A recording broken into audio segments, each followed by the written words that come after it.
ইব্রাহিম লিখছে এখান থেকে আমাদের শিক্ষা হলো যে যত মানুষ জন্তু জবাই করবে এরা একটা একটা ল্যাংড়া গরু জবাই করবে, লেজ কাটা গরু, কান ফাটা গরু, দেখতে অসুন্দর, বুঝলেন নাই? ৫,০০০ টাকা লইয়া 2 লাখ টাকা লইয়া যায়, যার প্রথম চয়েস করে এটা গোস্ত কুত্তুর বেশি কয় মন হইতে পারে, কষায় বা লোকে ভালো লাগে তোর একটা হাতে দেন, সমস্যা নেই, তুই খালি আইডিয়া করে কয় মন গোস্ত হবে, এবার আইডিয়া করে ওই 1.5 মন গোস্ত হইতে পারে, 2 মন গোস্ত হইতে পারে, কত দাম? 70,000। আরেকটা গরু বালা, কোনো সমস্যা নেই, 1 মন গোস্ত সুন্দর দেখতে, কিন্তু গোস্ত কি হবে বলেন? কম হইব, ওটা গোস্ত বেশি, ফাওড়া ল্যাংড়া, ওইটাই নিতে, গোস্ত কম গরু বালা, এটা নিতে। কি লেগে বলেন? এটা আল্লাহর জন্য না, গোস্ত করার লেগে। কি লাগে বলেন? এজন্য কুরবানি দিবেন তো ইসমাইলের মতো, ইব্রাহিমের মতো সন্তান দিয়া দিছে, মায়া লাগছে না? সন্তান কি করছে বলেন? দিয়া দিছে, কি লাগছে না বলেন? মায়া লাগে নাই? তা আপনার সন্তান দিবেন না সম্পদ দিবেন, মায়া দিচ্ছেন। এজন্য আমরা সকলের দিক থেকে শুকর আদায় করি, আলহামদুলিল্লাহ। সম্মানিত উপস্থিতি, গত জুমায় আমাদের আলোচনা চলছিল সর্বপ্রথম কুরবানি কে করেছিলেন, দ্বিতীয়ত হলো আমাদের ধর্মে প্রচলিত কুরবানি। উত্তর ছিল সর্বপ্রথম কুরবানি করেছিলেন আদম আলাইহিস সালামের 2 সন্তান হাবিল এবং কাবিল। আর আমাদের ধর্মে কুরবানির কথা চালু হয়েছে হযরত ইব্রাহিম আলাইহিস সালামের পক্ষ থেকে। ইব্রাহিম আলাইহিস সালাম যখন দুনিয়ার মধ্যে আবির্ভাব হয়েছেন, আবির্ভাবের আগে তৎকালীন জামানায় দেশের প্রধান ছিল নমরুদ। নমরুদ যখন রাত্রেবেলা স্বপ্নে দেখল যে এই শহরের মধ্যে এমন একজন সন্তানের আবির্ভাব হবে যার হাতে নমরুদের ক্ষমতা চলে যাবে। নমরুদ পরের দিন পুরা পৃথিবীর মধ্যে যত বড় বড় কাহিন আছে এই সবগুলা কাহিনদেরকে এবং আহলে কিতাব যারা ছিল তৎকালীন উলামায়ে কেরামকে, আহলে কিতাবের অনুসারী আলেমদেরকে সকলকে ডাক দিয়ে নমরুদ তার স্বপ্নের ব্যাখ্যা জিজ্ঞাসা করল। সকলেই একটা উত্তর দিল যে এই শহরের মধ্যে এমন একজন লোকের আবির্ভাব হবে, এমন একজন লোকের জন্ম হবে যার হাতে আপনার ক্ষমতা চলে যাবে।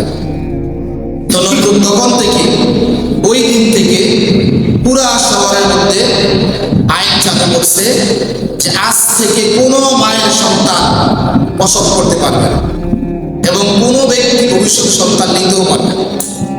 কেন? ইব্রাহিমের, নমরুদের ক্ষমতা চলে যাবে। ক্ষমতার জন্য সে সন্তান প্রসব করা বন্ধ করে দিয়েছে, সন্তান নেওয়াকে সে বন্ধ করে দিয়েছে। তো বলছিলাম পুরা পৃথিবীর মধ্যে সর্বপ্রথম এই জন্ম নিয়ন্ত্রণ করে এটা নমরুদ। এই নমরুদের প্রথম জন্ম নিয়ন্ত্রণের আইন চালু।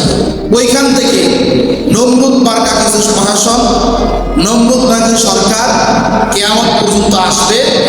যারা জনসংখ্যা বাড়তেছে, আর্থিক অবস্থা কমতেছে, রিজিক কমতেছে, এই একটা ইস্যু দিয়া মানুষকে বুঝাবে জায়গা কোথায়, কি কোথায়, সেই কোথায়, এগুলা বুঝাইয়া মানুষদেরকে সন্তান নেওয়া থেকে বিরত রাখবে।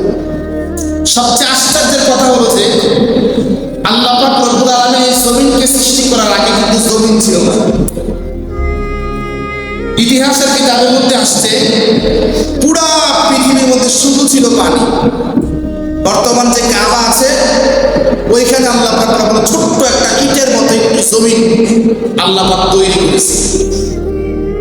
মুহাদ্দিসিনে কেরাম, মুফাসসিররা, ইতিহাসবিদরা ওই জায়গাটাকে ছোট্ট একটা ইটের জায়গা বলছে। ছোট্টটা কিসের জায়গা বলেন?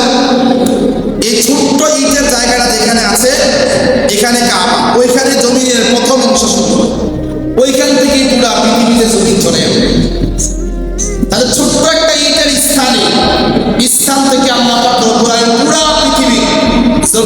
সৃষ্টি করছে আল্লাহ পাক রব্বুল আলামিন।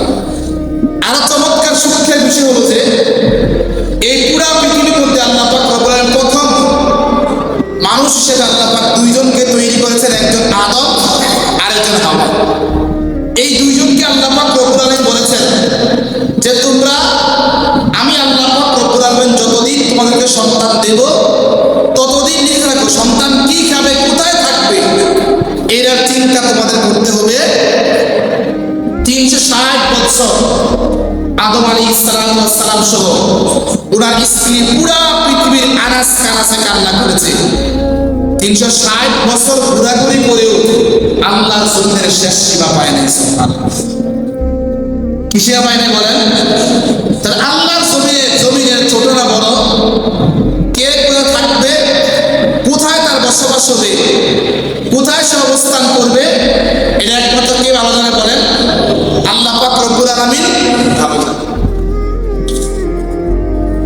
এজন্য দেখবেন পৃথিবীতে, বিশেষ করে আমাদের বাংলাদেশে, যদি কারো 1 জন 2 জন 3 জন 5 জন 6 জন 10 জন সন্তান কম বেশ ইউরোপে যাইতে পারে, যাওয়ার পরে আমি প্রথম বুঝতে বলা শোন মহিলা একটা হইলেও কিন্তু থাইছি একটা লাল পাঁচটি দেশ তো হেঁটে মহিলা একটা খাইয়া লইয়া খাক না খাক দিন রাত পরিশ্রম করার পরে এরপর ইহুদির বাচ্চার হাত থেকে একটা লাল পাঁচ মুসলমান না ইহুদি বলে, ইহুদির বাচ্চার হাত থেকে ইহুদির হাত থেকে লাল পাঁচ করে দেশে যারা যারা আছে সবাই কয় আপনি একটু শুনতে খুশি হইবেন, আমার সন্তানরা মুসলমানদের চিরশত্রু ইহুদির হাত থেকে লাল পাঁচ করতেছে, আমার সন্তানের জীবনটা সফল হয়ে গেছে। কি হয়ে গেছে বলেন? সফল হয়ে গেছে। লাল পাঁচ পাওয়ার পরে এরপরে মহিলা কাইটা বাচ্চা ইহুদের সামসামি করার পরে এরপরে এখানে একটা বাড়ি করতে পারবে, এরপর দেশের তারা হুজুর আলহামদুলিল্লাহ আমার ছেলে সেটেল হয়ে গেছে, তার জীবনের নিরাপদ একটা স্থান সে পাইছে। এটাকে সে একটা সুখের বস্তু মনে করছে। অথচ হাদিসে নবী সাল্লাল্লাহু আলাইহি সাল্লাম বলছেন আল্লাহ পাক তাকে 4টা নিয়ামত দিয়েছে। কয়টা নিয়ামত বলেন? 4টা নিয়ামত দিয়েছে। আল্লাহ পাক তাকে 2 দিক থেকে সফলতা দান করেছেন। কয় দিক থেকে? 1 নাম্বার, আল্লাহ পাক তাকে দুনিয়াতে সকল সফলতার বস্তু আল্লাহ পাক দান করে দিয়েছেন। সুবহানাল্লাহ। 2 নাম্বার, মওতের পরে আখিরাতে আল্লাহ পাক তাকে পরিপূর্ণ সফলতা দান করেন। কয় গুণ বলেন? 4 গুণ। কয় গুণ? এবার 4টা গুণের সাথে আল্লাহর ওয়াদা, আল্লাহ রাসূল বলছেন, আমি স্পষ্ট হয়ে আমার ছাত্রীরা হাদিস পড়াইছি মেশকাতের মধ্যে, আল্লাহ রাসূল বলছেন পুরা পৃথিবীর মানুষ সকলের কথা মিথ্যা হতে পারে কিন্তু নবীজি সাল্লাল্লাহু আলাইহি সাল্লামের কথা মিথ্যা হতে পারে। আল্লাহ রাসূল বলছেন যাকে আল্লাহ পাক 4টা নিয়ামত দিয়েছে, আল্লাহর জাতের কসম, ওই ব্যক্তিকে আল্লাহ পাক দুনিয়া আখিরাতে পরিপূর্ণ সফলতা দান করেছেন। সুবহানাল্লাহ। সাহাবীরা বলছেন নবীজি এই সফলতা কি? রাসূল বলছেন 1 নম্বর সফলতা কলবুন শাকির, কৃতজ্ঞ হৃদয়, শুকরান হৃদয়, যে হৃদয় শুকরিয়া আদায় করে, যাকে আল্লাহ পাক কৃতজ্ঞ হৃদয় দান করেছে আল্লাহ পাক তাকে পরিপূর্ণ সফলতা দান করেছে। সাহাবীরা বলছেন নবীজি 2 নম্বর কি? রাসূল বলছেন লিসানুন যাকির, যার জিহ্বা সর্বদা আল্লাহর জিকিরে মুক্ত থাকে, আল্লাহ পাক তাকে পরিপূর্ণ সফলতা দান করেছে। 3 নাম্বার, যাকে আল্লাহ পাক কষ্ট সহ্য করার মতো শক্তি দান করছে, শরীর দান করছে, ওই ব্যক্তিকে আল্লাহ পাক দুনিয়া আখিরাতে পরিপূর্ণ সফলতা দান করছে। 4 নাম্বার, আল্লাহ রাসূল বলেন যাকে আল্লাহ পাক নেককার স্ত্রী দিয়েছে আল্লাহ পাক তাকে পরিপূর্ণ সফলতা দান করছে। এই হাদিসের ব্যাখ্যায় মুহাদ্দিসরা শেষে নেককার স্ত্রী 2টা গুণের কথা বলছে। একটা হলো যে নেককার স্ত্রী স্বামীর সন্তুষ্ট মতো তার মাল খরচ করে, 2 নাম্বার তার যৌনাঙ্গের হেফাজত করে। নেককার স্ত্রী কয় গুণ বলেন? 2 গুণ। 1 নাম্বার কি বলেন? স্বামীর সন্তুষ্ট মতো মাল সে খরচ করে, 2 নাম্বার তার যৌনাঙ্গের হেফাজত করে। রাসূল বলে এই 4টা গুণ যেই পুরুষের মধ্যে আছে, যেই নারীর মধ্যে আছে, এটাকে আপনি বিপরীত দিকে দেখেন ব্যাখ্যাটাকে, যেই নারী তার সম্পদকে স্বামীর সন্তুষ্টির মতো খরচ করে আর যৌনাঙ্গের হেফাজত করে, এর বিপরীতে যে পুরুষ তার যৌনাঙ্গের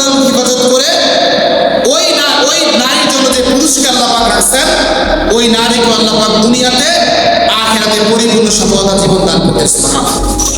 কয় গুণ বলেন? 4 গুণ। 1 নাম্বার কৃতজ্ঞ হৃদয়, কৃতজ্ঞ অন্তর। 2 নাম্বার জিকিরকারী জিহ্বা, যে জিহ্বা শুধুই জিকির করে। হাদিসে নবীজি সাল্লাল্লাহু আলাইহি সাল্লাম বলছেন, যে জিহ্বা জিকির করতে করতে করতে করতে এখন আর জিকিরকে সে থামিয়ে রাখতে পারে না। বাংলাদেশের প্রখ্যাত বুজুর্গ আল্লামা হাফিজ হুজুর রহমাতুল্লাহি আলাইহি, উনি একবার বাথরুম থেকে বাইরে হয়েছেন, ওনার মুখ থেকে রক্ত পড়তেছে। তো জিজ্ঞাসা করতে, বাথরুমে গেলেন, বাইরে হলেন, আর মুখ থেকে রক্ত কি জন্য? আমি আমার জিহ্বাকে মালিকের জিকিরে এত অভ্যস্ত করেছি, বাথরুমে গেলেও আমার জিহ্বা চলতে থাকে জিকির। কিন্তু বাথরুমে তো জিকির করা যায় না। জিহ্বাকে দাঁত দিয়ে কামড় দিয়েছিলাম, দাঁতের কামড়ে জিহ্বা কেটে রক্ত পড়তেছে। হাদিসে আসছে, নবীজি বলছেন, যেই ব্যক্তি জিকির করতে করতে করতে এমন পর্যায়ে পৌঁছে গেছে, এখন মানুষ তাকে দেখলে পাগল। কি বলে বলেন?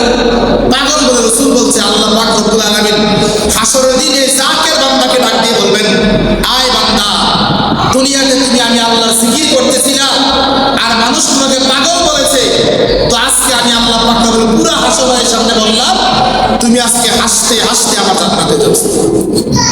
আরেক হাদিসে নবীজি সাল্লাল্লাহু আলাইহি সাল্লাম বলছেন, রাসূলের বিখ্যাত সাহাবী আব্দুল্লাহ রাদিয়াল্লাহু তাআলা আনহু, যাকে তার চাচা ঘর থেকে বাইরে করে দিয়েছে, সে মসজিদে নববীতে আসহাবে সুফফার অন্তর্ভুক্ত নবীজি করছেন।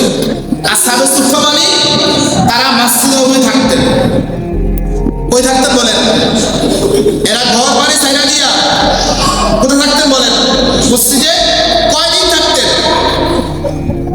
কয়দিন থাকতেন? সব সময় থাকতেন। সুবহানাল্লাহ। কয়দিন থাকতেন বলেন? সব সময় থাকতেন। নবীজি সাল্লাল্লাহু আলাইহি সাল্লামের এই সাহাবী আব্দুল্লাহ রাদিয়াল্লাহু তাআলা, তিনি আল্লাহর জিকির জোরে করতেন।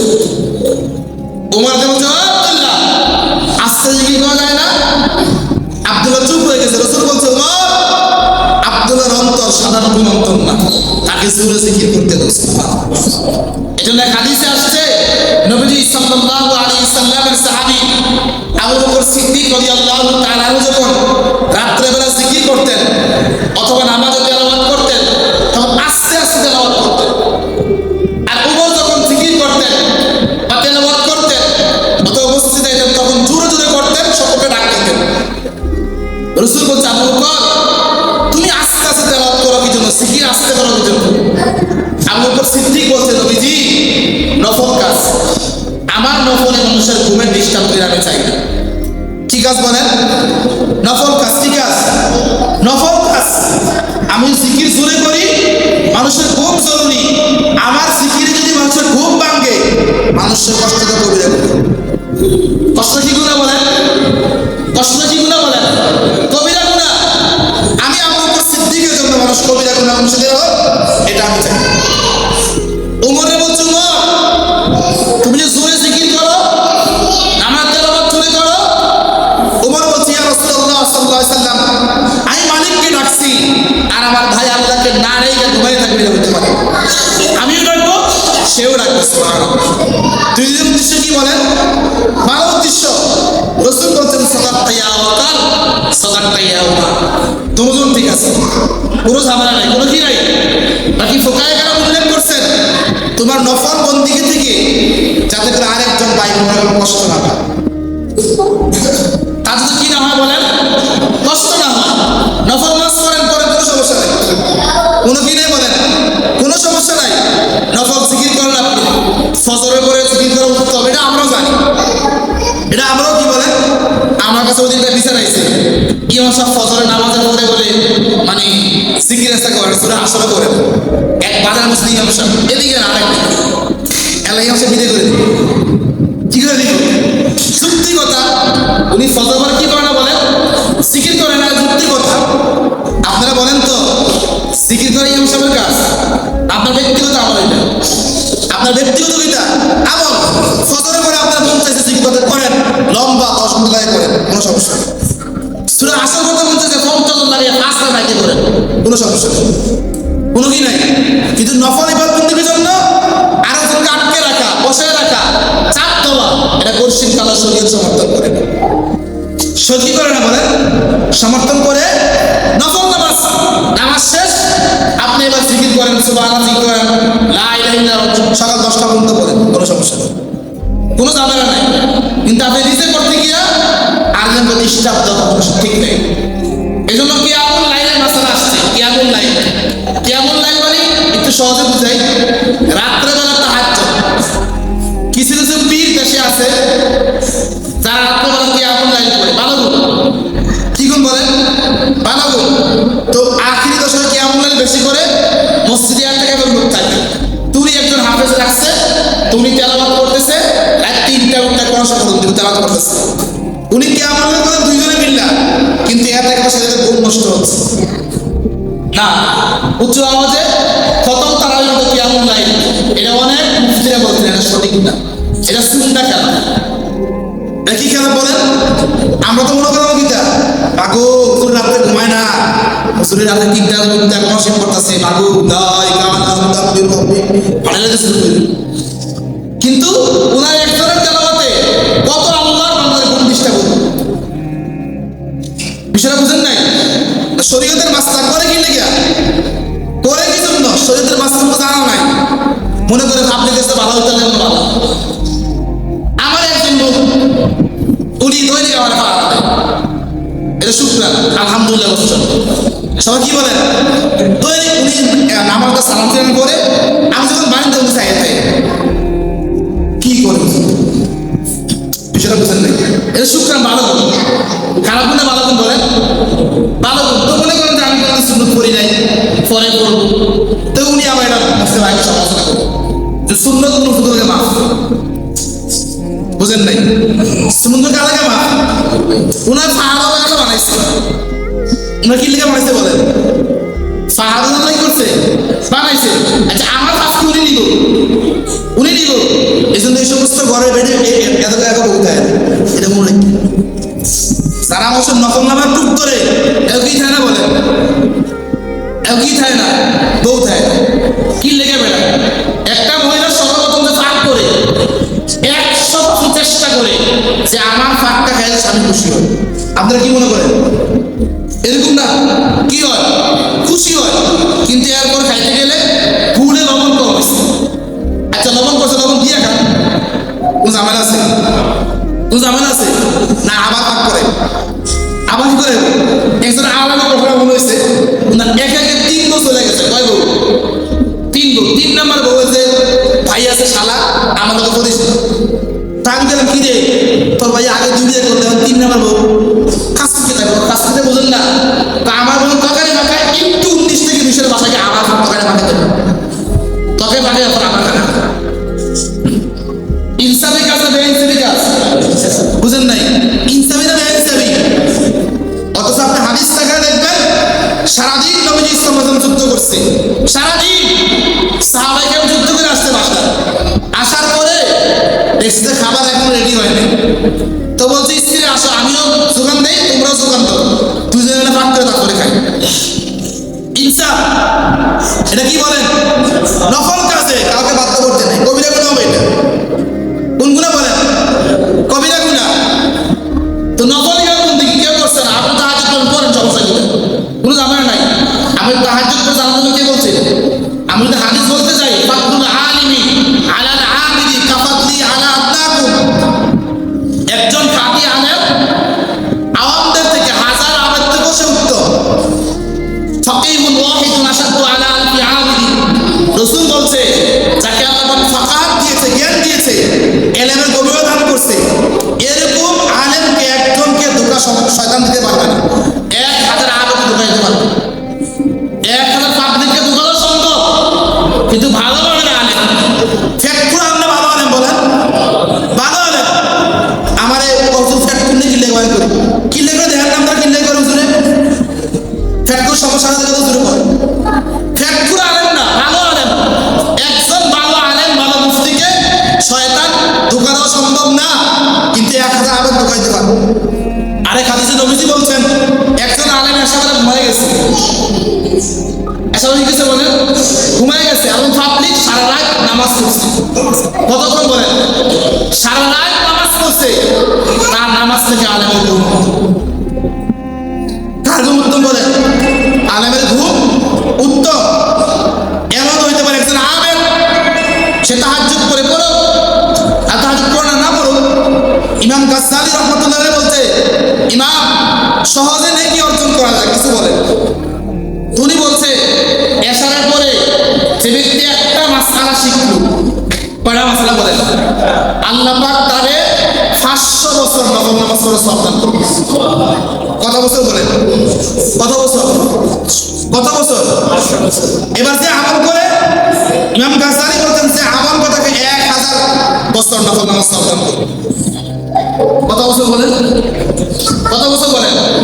আচ্ছা এবার এবার এবার সেই হুজুর সারাদিনে 10টা মাসআলা পড়াইছে, উনি কিন্তু সওয়াব পাইবেন। এবার আপনি হিসাব করেন, সাথে কিন্তু চোখ রাখলেন, উনি সুন্নত পড়ে কি পড়ে দেখলেন, আপনি কষ্ট করছেন। বিষয়টা বুঝেন নাই? আমি এর আগে উত্তর দিছি যে আমি প্রায় সময় সুন্নত পড়ে দিই, আমি 1 ঘন্টা আরাম। আপনি বলছেন তো করতাম না, আপনি কি দাবি করেন? কিছু করতে পারবেন? করতাম না। আমরা সাত দিন করতাম না।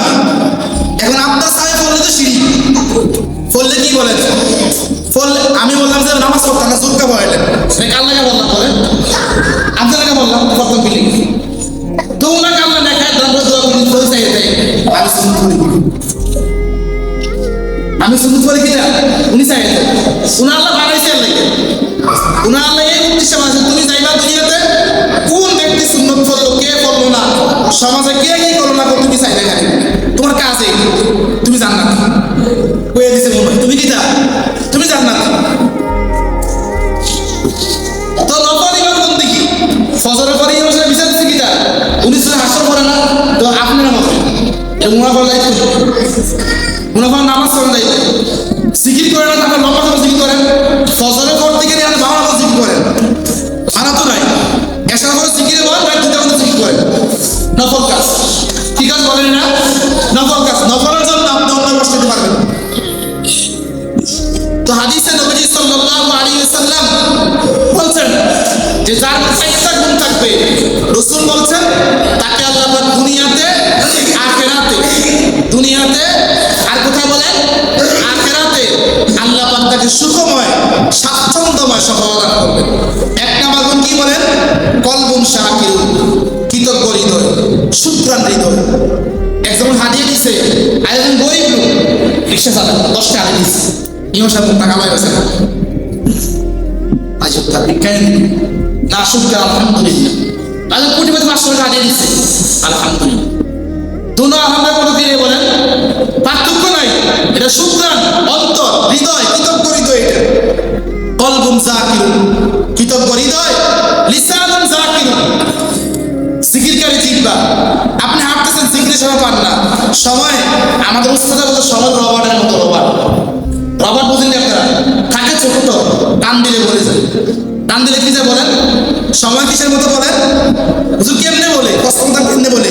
গয়ে বেড়া আগে গোসল করতে 20 মিনিট লাগাইয়া এখন গোসল করতে 10 মিনিট, খানা খাইতে 20 মিনিট এখন খানা খাওয়া 5 মিনিট। হুজুরা বলতো খানা খাবি হাঁসের চাই, হাঁসের চাও হুজুর, হাঁসের চাও খুব ঠুস খাই দেখি, তো খানা খাবে তাড়াতাড়ি, যাতে করে 10 মিনিট খানা খাওয়াতে পারলে 10 মিনিট মোতালা বেশি করতে পারে। আর খানা খাই আধা ঘন্টা লাগে, পরীক্ষা আইছে রে, এতে এবার হাঁটে ওয়াটা এক টুকটা খায় আর এক টুকটা ফালায়, এইটু হইছে এইটু মোবাইল চাইছে না, সময় অবসর। আপনি সবাইকে বড় করেন, কেমনে করবেন হুজুর? কেমনে করবেন? আপনি সকালে 8টা অফিস, বুঝেন নাই? আপনি ফজর নামাজ পড়ে ফজর নামাজ পড়বেন, এরপরে রেস্ট করবেন, গোসল করবেন, খানা খাইবেন, সময় তো নাই, কেমনে করবেন? তাহলে অফিসে যাচ্ছেন, কি করবেন? সুবহানাল্লাহ সুবহানাল্লাহ, হাঁটতে যান, পড়তে পড়তে যান, আবার আসতেছেন, পড়তে পড়তে আসেন। বিষয়টা বুঝেন নাই? আমার একটা ব্যক্তিগত আমল, এটা আপনাদের শিক্ষা জন্য করি।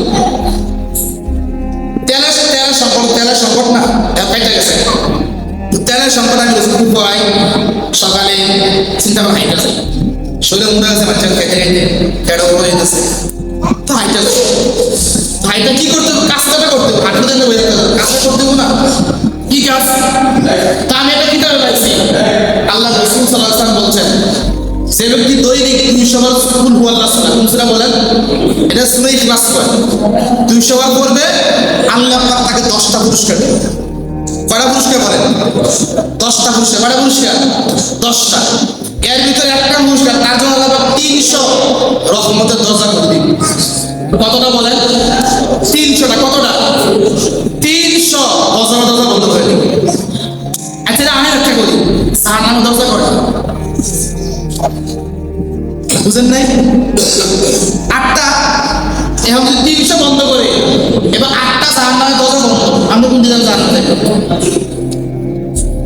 বিষয়টা বুঝেন নাই? এরপর দেখছি কত? 80 বছর, 100 বছর জিন্দাবাদ। কতবার সূরা ইখলাস বলেন? কতবার? 200 বার। তার কাজটা করতে হবে। তা আমি এনতে বাইরে হওয়ার পরে এটা বলা শুরু করি। রসুলপুর যাওয়ার আগে যেটা কবরস্থান আছে, এখানে গেলে আমাদের সব করা দেশ, যেদিকে মারা যায় না ওদিকে ফলো হয়। তো হারাটা কাজে হলে বেকাতে হলে কোন চাই?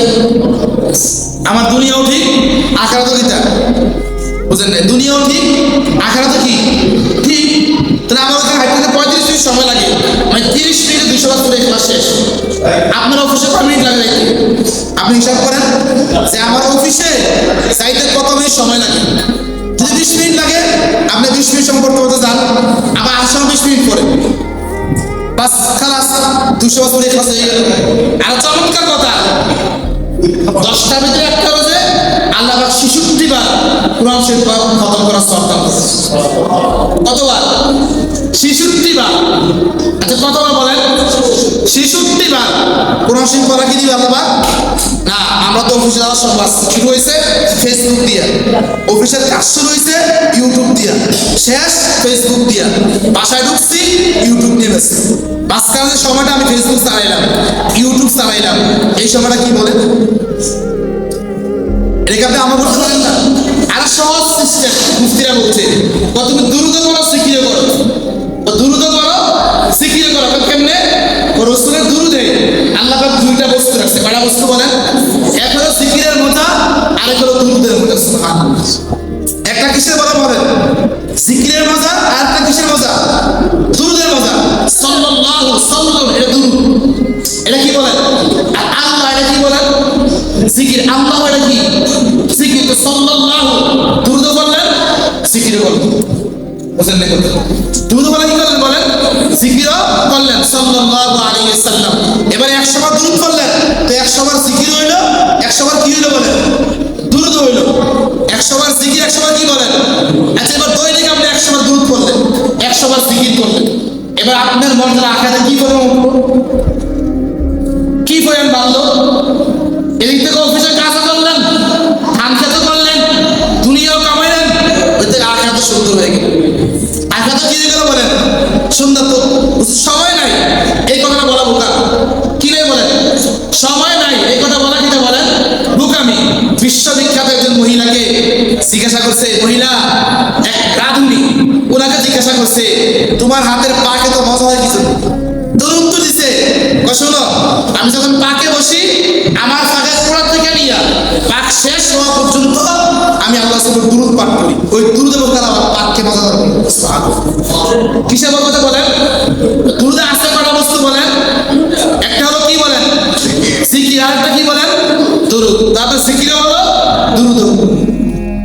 তো নবীজি সাল্লাল্লাহু আলাইহি ওয়াসাল্লাম বলছেন 4টা বস্তু। এক হলো যে কৃতজ্ঞ হৃদয়, জিকিরকারী জিহ্বা, কষ্ট সহ্যকারী শরীর, আরেক হলো নেককারী স্ত্রী, যে স্ত্রীর স্বামীর মালকে স্বামীর অসন্তুষ্টি মতো খরচ করবে না, তাতে বইলা খরচ করবে, আর যৌনাঙ্গ কিন্তু হেফাজত করবে। পক্ষান্তরে পুরুষের, যে পুরুষ জিকিরকারী অন্তর পাইছে, যে মহিলার স্বামী শুক্রার অন্তর, জিকিরকারী জিহ্বা, কষ্ট সহ্য করার মতো শরীর, আর তার লজ্জাস্থান শুধু তার স্ত্রীর ক্ষেত্রে ব্যবহার হয়, অন্য কোথাও ব্যবহার হয় না। রাসূল বলছেন এই ব্যক্তিকে আল্লাহ পাক দুনিয়াতে সফলতা দান করবেন, আখিরাতে কি দান করবেন বলেন?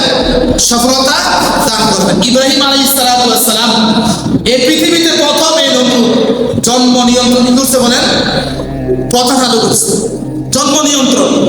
ইব্রাহিম আলাইহিস সালামকে আল্লাহ বলছেন, ইব্রাহিম পুরা পৃথিবীর সকল কাফের বেঈমানরা মিল্লা যদি আমি আল্লাহ যেটা বাস্তবায়ন করব এরা বিরুদ্ধে যায়, কঠিন কালোয় আটকে রাখতে পারবে না। আল্লাহ বলছে নমরুদ দেখো প্রত্যেক সেকেন্ডে সেকেন্ডে তোমার উত্তর দেওয়ার জন্য আমি আল্লাহ পাক রব্বুল আলামিন একজন পয়গম্বর পাঠাচ্ছি, তার নাম হলো ইব্রাহিম। সুবহানাল্লাহ।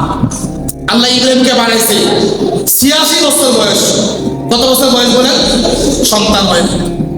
ইব্রাহিম আলাইহিস স্ত্রী বলছে পয়গম্বর আমি তো বান্দা। ইব্রাহিম উত্তর দিছে বান্দার সামনে আল্লাহর কাছে নাই। আল্লাহ যারা সন্তান দেয় বুড়া বয়সও দেয়, বান্দা মহিলা আল্লাহ করবে। তো বিশ্বাস হয় না?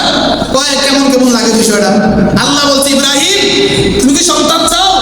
কি বলছে আল্লাহ রব্বি হাবলি মিনাস সালিহিন, আপনি আমাকে সন্তান দান করেন, নেককার সন্তান।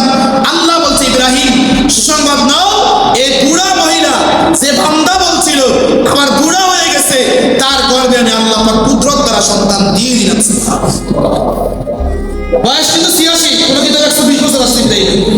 সন্তান পাইছে, সন্তান ছোট থেকে বড় হয়েছে। আল্লাহ বলছে ইব্রাহিম পুরাতন কায়নাতের মধ্যে আমি আল্লাহ পাক সুন্দর ডিজাইন দিয়া তোমাকে তৈরি করেছি, আর দুনিয়াতে বউ পাইছো, আমার বাচ্চা পাইছো। এখন দেখি তুমি কি আমি আল্লাহকে ভালোবাসো না সন্তানকে ভালোবাসো, পরীক্ষা দিতে হবে। ইব্রাহিমকে আল্লাহ আপনি কি জানেন না আমার সম্পর্কে? আপনি জানেন না আপনি বানাইছেন, আবার জানেন না? কোনা পরীক্ষা দাও, দেখাও পরীক্ষা দিয়া। শয়তান আল্লাহ বলছিল আল্লাহ 120 বছর বয়সে 86 বছর বয়সে সন্তান দিয়েছেন, মনে হয় সে আপনার হুকুম মানবে না। শয়তানকে বলছে শয়তান মনে রাখ আমি যে পয়গম্বর দুনিয়াতে দিয়েছি ওই পয়গম্বর আমি আল্লাহ পাক যে বানিয়েছি, আমার প্রত্যেকটা হুকুম সে সেভাবে পালন করবে। সন্তান যখন বড় হয়েছে, কেউ কেউ বলছে 7 বছরের সন্তান, কেউ কেউ বলছে 13 বছরের সন্তান, বাপের লোক আসা যাওয়া করতে পারে। আল্লাহ বলছে ইব্রাহিম সন্তানকে জবাই করো। সন্তান কি করে বলো? জবাই করো। ইব্রাহিম জবাই করো। আমরা কি করতাম? সন্তান অসুস্থ হইলে পুরো পৃথিবী যত জায়গায় ডাক্তার আছে প্রয়োজন হলে নিজের কিডনি পর্যন্ত বিক্রি করে ফেলে বাবা সন্তানকে বাঁচানোর জন্য। সন্তান কি হলো না বলেন? ওই যে গাড়ি দুর্ঘটনা হয়েছে, নদীতে গাড়ি করছে, হ্যাঁ, মা সন্তানের উপর থেকে বলছে সন্তান তুই বাঁচাই হয়েছে, তুই বাঁচ। বুঝেন নাই? নিজের জীবনের চেয়ে বেশি কারে ভালোবাসে বলে? সন্তানকে ভালোবাসে। আল্লাহ বলছে ইব্রাহিম ওরকম ভালোবাসো আমি আল্লাহর চেয়ে বেশি, সন্তান জবাই করে দেখাও। ইব্রাহিম বলছে আল্লাহ আপনি জানেন আপনাকে বেশি ভালোবাসি, জবাই করবো, কোনো সমস্যা নেই, কোনো কি নাই। জবাই করবো, সন্তান জিজ্ঞাসা করো সে জবাই হবে কি না। ইসমাইল বলছে সন্তান, আল্লাহ বলছে জবাই করার জন্য। ইসমাইল বলছে আব্বু আপনি কি দোয়া করছিলেন? রব্বি হাবলি মিনাস সালিহিন, আল্লাহ আপনি আমাকে ধৈর্যশীল নেককার সন্তান দান করুন। এজন্য মুহাদ্দিস মুফাসসিররা উল্লেখ করেছেন যদি কারো সন্তান না হয়, কি না হয় বলেন? সন্তান না হয়, যদি সে এই দোয়াটা দৈনিক করে আল্লাহ পাক তাকে সন্তান দান করেছে। এবং কোন সন্তান? ইব্রাহিম আবার কোন সন্তান দিছে? একটা হলো হাবলুন সালিহ, আল্লাহ নেককার ধৈর্যশীল সন্তান ইব্রাহিমকে দিছে। ইসমাইল ডাক দিয়ে বলে আব্বু আপনি দোয়া করছিলেন আল্লাহ পাক রব্বুল আলামিন আমাকে সন্তান দিয়েছে, আমাকে আল্লাহ পাক দুনিয়াতে পাঠিয়েছে 2টা গুণ দিয়া। 1 নম্বর গুণ হলো বাবা গো আমাকে আল্লাহ পাক নেককার হিসেবে পাঠিয়েছে। 2 নম্বর গুণ হলো যে আল্লাহ পাক আমাকে সবের কারী হিসেবে পাঠিয়েছে। আল্লাহ যেহেতু আপনাকে বলছে আমাকে জবাই করার জন্য, আপনি আল্লাহর নাম নিয়ে আমাকে জবাই করতে শুরু করেন, আমাকে আপনার আনুগত্যশীল হিসেবে ভাবেন। সুবহানাল্লাহ। ইব্রাহিম আলাইহিস সালাতু ওয়াস সালাম সন্তানকে জবাই করার জন্য তার হাতগুলা বাঁধে, তার পাগুলা বাঁধে। যখন সে জবাইতে শুরু করে আল্লাহ পাক রব্বুল আলামিন পয়গম্বর ইব্রাহিম রে আমি তোমার সন্তানের চাই নাই, আমি শুধু চাইছি তোমার অন্তরের মধ্যে আমি আল্লাহর মহব্বত বেশি না সন্তানের মহব্বত বেশি। সুবহানাল্লাহ। এই ইব্রাহিম প্রমাণ করে দিলা সম্পদের চাইতে সন্তানের চাইতে আমি আল্লাহ পাকের বরত্ব তোমার দিলের মধ্যে আছে, আমি আল্লাহর মহব্বত তোমার দিলের মধ্যে আছে। আজ আমি আল্লাহ পাক রব্বুল আলামিন ঘোষণা দিয়ে দিলাম কিয়ামত পর্যন্ত যত মানুষ আসবে তোমার মতো মহব্বত নিয়ে, তোমার মতো ভালোবাসা নিয়ে যারা সম্পদ কুরবানি করবে, যারা জানোয়ারগুলা কুরবানি করবে, আমি এদের কাছ থেকে কোনো সন্তান চাবো না, এদের কাছ থেকে শুধু মাদের বিনিময়ে একটা বস্তু চাবো, জানোয়ার চাবো, যে জানোয়ারগুলাকে আমি আল্লাহ পাক রব্বুল আলামিন হালাল করে দিয়েছি। যদি তারা সঠিক নিয়তে দিল থেকে আমি আল্লাহর জন্য কুরবানি করতে পারে, আমি আল্লাহ পাক রব্বুল আলামিনের সন্তান কুরবানি করার সওয়াব দান করব। সন্তান প্রিয় না জানোয়ার প্রিয়? সন্তান প্রিয়। তো সন্তান কি ইব্রাহিম কুরবানি করছে, আর আমাদেরকে আল্লাহ বলছেন যে সন্তান কুরবানি করতে হবে না, তোমরা কি কুরবানি করবা? যেগুলো আমি হালাল পশু দিয়েছি ওইগুলোই কুরবানি করবা। এবার ওইগুলোর মধ্য থেকে এবার আপনারা বলেন তো, যদি কারো সন্তান ল্যাংড়া হয়, বাপ খুশি হয় না কষ্ট পায়? কষ্ট পায়। কেন? সন্তান কি হয়েছে বলেন? ল্যাংড়া। ল্যাংড়া সন্তান বাপে পছন্দ করে না, মাও পছন্দ করে না, কিন্তু কানে ভালোবাসে। কানে কি করে বলেন? ইসমাইল ল্যাংড়া ছিল না, কানা ছিল না, আতুরা ছিল না, ইসমাইল ছিল সলিড স্মার্ট পয়গম্বর, একেবারে স্মার্ট, কোনো খুঁত ছিল তার ভিতরে। কিন্তু আল্লাহ বলছে ইসমাইলের উদ্দেশ্য না, আমার উদ্দেশ্য পরীক্ষা করা, তাকওয়ার পরীক্ষা করা। ইব্রাহিম ঠিকছে। এখান থেকে আমার শিক্ষা হলো যে যত মানুষ জন্তু জবাই করবে, এরা একটা একটা ল্যাংড়া গরু জবাই করবে, লেজ কাটা গরু, কান কাটা গরু, দেখতে অসুন্দর, বুঝলেন না? ৫,০০০ টাকা লইয়া ২ লাখ টাকা যায়, যার প্রথম চয়েস করে এটা গোস্ত কুদ্দুর বেশি কয় মন হইতে পারে, কষে আবার ধরে ভালো হয়ে যাচ্ছে, একটা হাতে দেন, সমস্যা নেই। তুই খালি আইডিয়া করে কয় মন গোস্ত হবে, এবার আইডিয়া করে ওই ১.৫ মন গোস্ত হইতে পারে, ২ মন গোস্ত হইতে পারে। কত দাম? ৭০,০০০। আরেকটা গরু বালা, কোনো সমস্যা নেই, ১ মন গোস্ত সুন্দর দেখতে, কিন্তু গোস্ত কি হবে বলেন? কম হইব। ওইটা গোস্ত বেশি, ফাওড়া ল্যাংড়া, ওইটাই নিত। গোস্ত কম, গরু বালা, এটা নিত। কি লেগে বলেন? এটা আল্লাহর জন্য, এটা গোস্ত করার লেগে। কি লাগে বলেন? এজন্য কুরবানি দিবেন তো ইসমাইলের মতো, ইব্রাহিমের মতো সন্তান দিয়া দিছে, মায়া লাগছে না? সন্তান কি করছে বলেন? দিয়া দিছে, কি লাগছে না বলেন? মায়া লাগে নাই? তা আপনারা সন্তান দিবেন না সম্পদ দিবেন? মায়া দিচ্ছেন। সম্পদ কি বুঝি? সম্পদ, সম্পদের সহজ ব্যাখ্যা বুঝি, কাগজ। কাগজ চাল থেকে দেখুন, আপনারা চাল থেকে গরমে বানাইছে, চাল থেকে কই বানাইছে? কোন না চাল থেকে কই বানাইছে? এটা গরম হয়ে বানাইছে। এটা দিয়ে বড় বড় লোক দোকান দিয়ে বানায়। তো এটা একটা কেউ বানানো জিনিস, সেই কোনো মুহূর্তে পরিবর্তন হইতে পারে। সেই কোনো মুহূর্তে একজন নাফিক বানাইছে, পাপিষ্ট বানাইছে, ফাসেক বানাইছে, ইচ্ছা করলে আপনি বানাইতে পারবেন। আজকে সরকার ঘোষণা দেয় যে প্রত্যেকজন টাকা বানায় খরচ করো, সব বানাইতে পারবেন। তো এর কোনো মূল্য নাই, এর কোনো কি নাই বলেন? এটা মূল্য নাই। মূল্য কোনটা? তাকওয়া।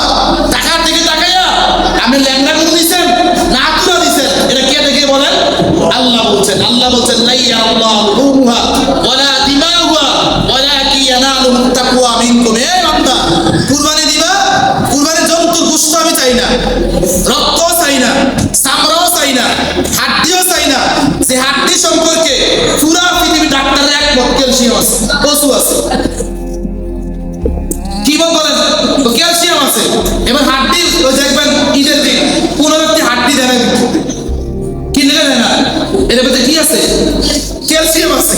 এর ভিতরে কি আছে বলেন? ক্যালসিয়াম আছে। আগে মানুষ হাড্ডি দিত, এখন হাড্ডিও দেয় না, ক্যালসিয়াম আছে। গুস্ত নিয়ে খা, গুস্ত ৬০ টুকরা সমস্যা নাই, কিন্তু হাড্ডি হাড্ডিটা আনি খায়, হাড্ডি কিনা খায়। তো আল্লাহ বলছে হাড্ডিও চাই না, চামড়াও চাই না, রক্তও চাই না, গুস্তও চাই না, তাকওয়া তোর ভিতরে অন্তরটা চাই। কার লাগা দিলি? না গুস্তের লাগা দিলা না অন্য কোনো কারণে দিলা? যদি বান্দা তুমি আমি আল্লাহ দিতে পারো, রাসূল হাদিসে বলছেন প্রত্যেকটা পশমের বিনিময়ে, প্রত্যেক কিসের বিনিময়ে বলেন? পশমের বিনিময়ে আল্লাহ পাক একটা করে গুনাহ মাফ করে দিবেন। সুবহানাল্লাহ। একটা করে নেকি দান করে। কিসের বিনিময়ে বলেন? পশমের বিনিময়ে। কিন্তু লাগবে কি বলেন? তাকওয়া। লাগবে কি বলেন? তাকওয়া। এবার আসেন, 2টা মাসালা বলেছেন, সময় বেশি গেছে, আমি বুঝতেছি।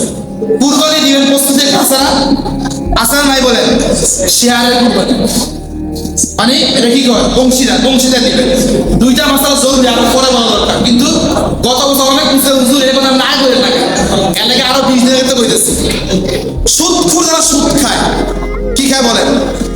জোরে কোন কি খায়? জোরে কোন কি খায়? এ সুদকুর সাথে কুরবানি দিলে হুজুর আমার চলাফে তার লোকে সাড়ে সাত চলা সম্ভব আছে না? এরকম সব কিছু আছে। দেখবেন এরা চাকরি দেওয়ার পর চিন্তা করে এই এলাকার কেনা কেনা মাথা আছে, এই মাথা দিয়ে আগে পাঁচজন আছে, এই পাঁচজনের পার্টি কি না যায়, সাক্ষী না যায়, কি না যায়, সাক্ষী না যায়, পাঁচজনের তো প্রধান যে আছে কথা বুঝেন নাই তো? কুরবানি দেওয়ার আগে হুজুর তারা চলতে পারতাম শত্রু চলতে পারে একটা ভেজাল লাগাই দিব, চেঁচাকা লাগাই দিব, কি করুন কে সুদ খায়? তখন তারা বলতে হবে যে ভাই শোনেন সুদপুরের টিয়া আছে বাবাকে বলেন কিছু শত্রুর জন্মগত শত্রু, তার মা শত্রুর, বাপের শত্রুর, সুদের টিয়া সিজার হয়েছে, সুদের টিয়া জন্মতা, এটা ভিন্ন কথা। আর যখন টাকা আছে সুদের টিয়াও আছে, ভালো টাকাও আছে, হালাল টাকাও আছে। বলেন কোন কোন টাকা আছে? সুদেরও আছে, হালালও আছে। কইস ভাই তোর লাগে বাড়তাম না, কান ধরছি, কেস লাগাইছে, আগে তোর লাগে কুরবানি দেন, তুই সরি করে কোনটা দিয়া? হালাল দিয়ে দিয়ে। কোনটা দিয়ে বলেন? হালাল। কোন টাকা দিয়া? হারাম টাকা দিয়ে আমরা কি সরি হয়েছ। এরপরও ফোকাই কেরাম বলছেন সুদ পুরো সাথে কুরবানি না দেবো, না দেওয়া দিতে বলেন উত্তম। না দেওয়া কি দিলে কি বলতে বলেন? সে ভাই কাম ধরতে কাম ধরে থাকে, এমনি কাম ধরে কাম ধরছি, এই কাম ধরে কইলাম তুই হারাম টেদে আমাকে খাইছিস, কথা বুঝেন নাই? এরপরে তো কিটা তুই হালাল টেদে কুরবানি চেষ্টা করবেন তার লোকে না দেওয়া লাগবে, বিষয়টা বুঝতে পারছি। 2 নাম্বার হলো যে অংশীদারের মধ্য থেকে যেগুলোকে মানুষ হালাল মনে করে, কি মনে করে? মনে করেন সুদ খাওয়া গুনাহ, সুদ দেওয়া গুনাহ, সুদের লেনদেনে সাক্ষী থাকা গুনাহ, সুদের লেনদেন দেখাও গুনাহ। এবার বাংলাদেশে হয়তো কোনো ব্যাংক নাই, পৃথিবীতে বহুত ব্যাংক আছে সুদের ব্যাংক। কিসের ব্যাংক বলেন? এরকম ব্যাংকার দেশে আছে না নাই? ব্যাংকারও সুদ খায়, সুদ দেয়, সুদ লেখো, এরকম ব্যাংকার থেকে 10 বার মাস থেকে 10 বার তাই মাস থেকে কাম ধরে উঠবেন যে মাছ চাই তোর কাছে। এরপর যদি দেশ তাহলে কোনটা দিয়ে বলেন? হালাল টাকা দেয়। কোন টাকা দিয়া? খালি সুদ করতে বলে খুশি থেকে হুজুর একটা দিচ্ছে মুখের বাস ব্যাংকার যে চলে না ব্যাংকার দিলে এই ব্যাংকে চাকরি করে এরা কোথায় গেলাম এটা সুদের আওতা নিচ্ছে, কারণ শুধু সাক্ষী দেয় লেখে, কথাটা বুঝেন নাই? এই জন্য এই সমস্ত 2 প্রকার লোক সমাজে বেশি। একটা হলো ব্যাংকার, একটা কি কার বলেন? সুদখোর। এদের কাছ থেকে কুরবানি দিলে বলেন ভাই কুরবানি 100 বার তোর লোকে দেন, কিন্তু কোন টাকা না বলেন? হারাম টাকা না। কোন টাকা না? সুদের টাকা না, হারাম টাকা না, হালাল টাকা দিয়ে ভাই তোর লোক কুরবানি দেন। প্রয়োজন হইলে মসজিদে মাফ চায়, এরপরে তুই হারাম টাকা দিয়া আমার কুরবানি নষ্ট করিস না। মালিক আমাদেরকে আল্লাহ সন্তুষ্টির জন্য কুরবানি দেওয়া আমাদের কি দান করে বলেন? তৌফিক দান করুন সকলে বলেন আমিন। সুন্দর জন্তু কিনা তৌফিক